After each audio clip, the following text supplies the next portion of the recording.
Hello, नमस्ते, आदाब और सत श्री अकाल। मेरा नाम पूनम अग्रवाल है और एक्सप्लेन एक्स में आपका स्वागत है। अगर आपने चैनल नहीं सब्सक्राइब किया है तो प्लीज कर लीजिए। Thank you so much.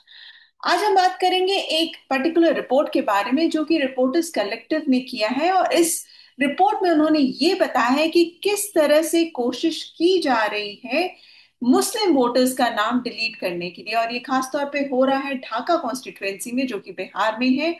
और इसको करने के पीछे इसमें इन्होंने क्लियरली लिखा है कि बीजेपी के लोगों का हाथ है, यानी कि बीजेपी के लेटर हेड में चिट्ठी लिखी गई इलेक्शन कमीशन को, जिसमें उन्होंने करीब करीब 80,000 मुस्लिम वोटर्स का नाम दिया और कहा कि इन लोगों को डिलीट किया जाए क्योंकि ये भारत के नागरिक नहीं है। अब ये जो कॉन्स्टिट्युएंसी है, ये ढाका कॉन्स्टिट्युएंसी पड़ता है इंडो नेपाल बॉर्डर पर। और ये बात भी सच है कि ये बॉर्डर बहुत ही पोरस है, यानी कि लोग यहाँ से माइग्रेट करते हैं, एक से दूसरे कंट्री में लोग आते जाते रहते हैं।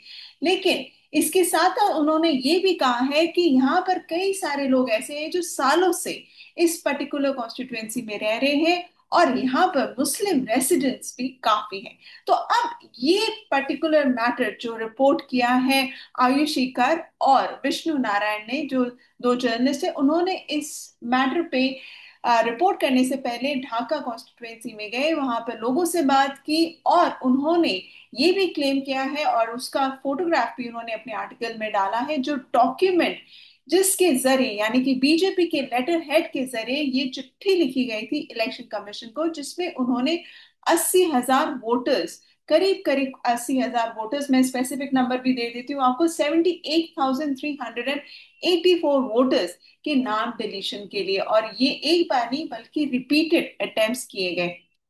अब इस आर्टिकल में उन्होंने जो स्पेसिफिक्स दिए हैं उसमें उन्होंने नाम भी दिए हैं उन पर्टिकुलर मुस्लिम वोटर्स का जिनको डिलीट करने के लिए रिक्वेस्ट भेजा गया था। तो उन्होंने यहाँ पर ये कहा है कि एक नहीं दो चिट्ठियां लिखी गई थी बीजेपी के जरिए से। एक चिट्ठी लिखी गई थी बीजेपी के एमएलए, जो लोकल एमएलए उनके जरिए लिखी गई थी, जो कि पवन जायसवाल है। यहाँ पर 2020 से ये एमएलए हैं और इस बार भी वो कंटेस्ट करेंगे इलेक्शन।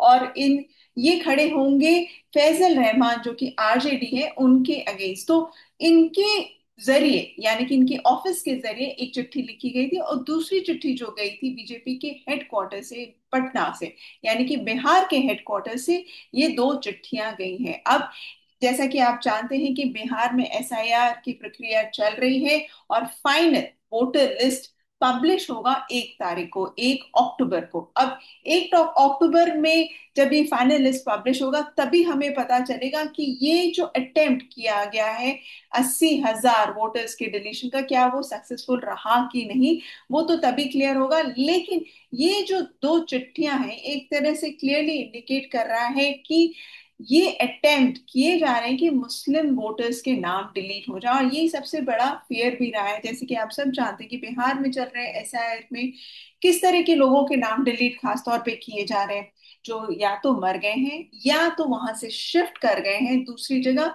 यानी कि एक कॉन्स्टिट्युएंसी में थे दूसरी कॉन्स्टिट्युएंसी में चले गए, इस कारण उनके नाम डिलीट किए गए। जो वहां लोकेशन में पाए नहीं गए, या जिनके पास दो एपिक कार्ड नंबर है, इस तरह के लोगों का नाम डिलीट किया गया है। लेकिन इसमें एक चीज आप गौर करिएगा, कहीं भी अभी तक इलेक्शन कमीशन ने इसलिए डिलीशन का क्लेम नहीं किया क्योंकि वो भारत के नागरिक नहीं है। तो अब ये जो चिट्ठी, इसमें जो रिपोर्टर्स कलेक्टिव ने एक्सेस किया है, उस चिट्ठी में इन्होंने क्लियरली लिखा हुआ है, और ये चिट्ठी मैं आपको बता दूं, डेटेड है 31/8/2025, यानी कि 31 अगस्त को ये चिट्ठी लिखी गई थी। और ये चिट्ठी में लेटर हेड भी बीजेपी का है, और यहाँ पर उन्होंने क्लियरली लिखा गया है कि इन लोगों का नाम मतदान सूची से इसलिए हटाया जाए क्योंकि ये भारत के नागरिक नहीं है। तो ये चिट्ठी के बेसिस पे ये चिट्ठी जो गई है वो गई इलेक्शन कमीशन के ईआरओ के पास, इलेक्टोरल रजिस्ट्रेशन ऑफिसर के पास, और बीएलओस। क्योंकि आप जैसे प्रक्रिया में थोड़ी सी बता दूं यहाँ पर कि किस तरह से फॉलो होता है, जब भी कोई क्लेम किया जाता है, यानी कि फॉर्म 7 भरकर या चिट्ठी लिखकर जिस तरह से इसमें हुआ है, तो वो डॉक्यूमेंट जाता है सीईओ सीईओ के बाद फिर वो जाता है ईआरओ के पास, यानी कि इलेक्टोरल रजिस्ट्रेशन ऑफिसर जो होती उसकी जिम्मेदारी होती खास तौर पे इन सारे डेटा को वेरीफाई करने का। जो क्लेम किया गया यहाँ पर करीब करीब 80,000 वोटर्स का, उसके ऊपर वो वेरीफाई करेंगे कि ये जो क्लेम है वो सही है कि नहीं। तो उसके लिए उन्हें कांटेक्ट करना पड़ेगा वोटर्स के साथ, और ये कांटेक्ट करने का काम करता है बीएलओ, बूथ लेवल ऑफिसर। वो या तो रेसिडेंस में जाके चेक करे कि वो वहां रहते हैं कि नहीं, और या तो वो जाकर उनको नोटिस दे और फिर पता करे कि ये जो क्लेम किया गया वो सही है कि नहीं। अब ये तो बहुत ही लमसम वोटर्स का नाम है, और इन्हें कैसे पता चला कि ये 80,000 वोटर्स जो क्लेम कर रहे हैं, करीब करीब 80,000 वोटर्स, वो भारत के नागरिक नहीं है।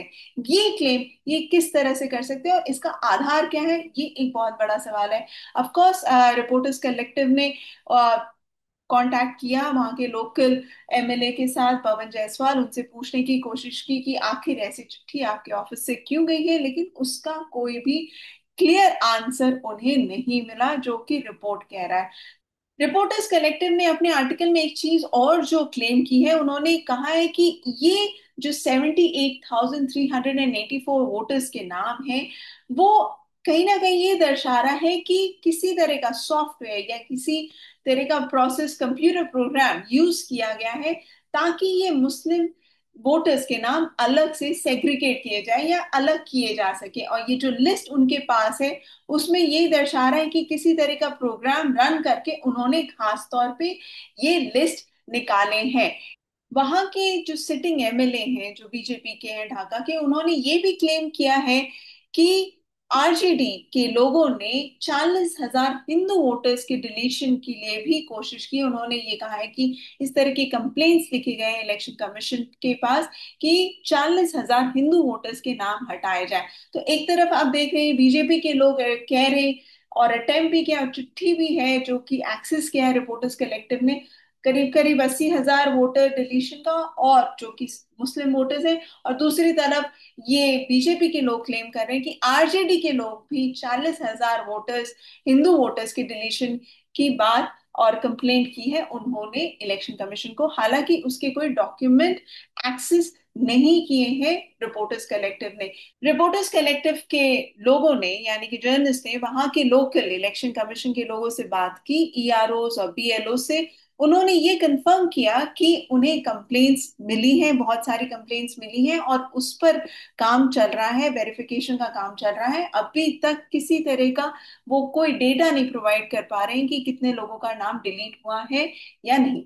अब देखना वाली बात यही होगी कि 1 अक्टूबर को इन करीब करीब 80,000 वोटर्स का नाम उस पर्टिकुलर फाइनल लिस्ट में आता है कि नहीं। तो ये जो प्रक्रिया आप देख रहे हैं, जिस तरह से ये वोटर डिलीशन का काम चल रहा है और एसआईआर के पूरे प्रोसेस पर ही बहुत बड़ा सवाल लगा हुआ है, तो अब ये देखने वाली बात है कि आखिर इस पूरे प्रोसेस का अंत कहाँ होता है, किस तरह से ये चीज खत्म होती है। क्योंकि अब फाइनल वोटर लिस्ट जब आएगा 1 अक्टूबर को, तभी पता चलेगा कि जिन लोगों के नाम डिलीट किए गए थे उनके नाम क्या ऐड किए गए, जिनके नाम गलत तरीके से डिलीट किए गए थे उनके नाम ऐड हुए कि नहीं। खासतौर पे मैं ये 65 लाख वोटर्स की बात कर रही हूँ जिनके नाम डिलीट किए गए थे, कई सारे कंप्लेंट्स भी गए। अब फाइनल रिजल्ट क्या आता है उसका, ये देखने वाली बात होगी। लेकिन इस पर्टिकुलर आर्टिकल से एक चीज तो बहुत क्लियर हो गया है कि अटेम्प्ट्स जरूर किए गए हैं किसी तरह से मुस्लिम वोटर्स के नाम डिलीट किए जाए इन बिहार एसआईआर के प्रोसेस में। आशा करती हूँ आपको ये वीडियो पसंद आएगा। Please do like share and subscribe to my channel. Thank you so much for watching it.